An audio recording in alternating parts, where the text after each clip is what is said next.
తెలంగాణ జై జై తెలంగాణ జై తెలంగాణ జై జై తెలంగాణ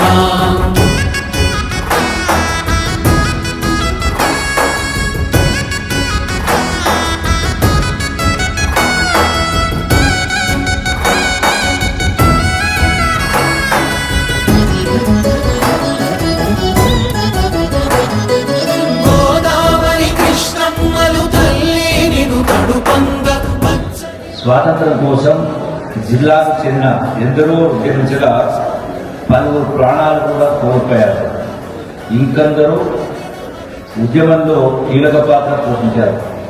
దీంతో 1948 సెప్టెంబర్ 17న హైదరాబాద్ సంస్థానం దేశంలో భాగమైంది.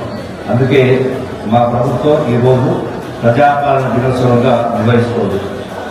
రేవంత్ రెడ్డి గారి సారథ్యంలో రాష్ట్రంలో కొత్త ప్రభుత్వం కొలువుదీరింది. సమాజంలోని అన్ని వర్గాలకు సమాన అవకాశం దక్కాలనేదే ప్రభుత్వం యొక్క సంకల్పం, లక్ష్యం కూడా. సీఎం రేవంత్ రెడ్డి గారి పాలనలో విద్యుత్తు, నీటిపారుదల, వ్యవసాయం, పరిశ్రమలు, పర్యాటకం, ఉద్యోగ ఉపాధి కల్పన, అభివృద్ధి సంస్థతో పాటుగా ఐటీ నుంచి అగ్రికల్చర్ వరకు అన్ని రంగాల్లో గణనీయమైనటువంటి అభివృద్ధిని సాధిస్తూ అనతి కాలంలోనే సంక్షేమ కార్యక్రమాలు అమలు దేశానికి ఆదర్శంగా నిలుస్తున్నాయి.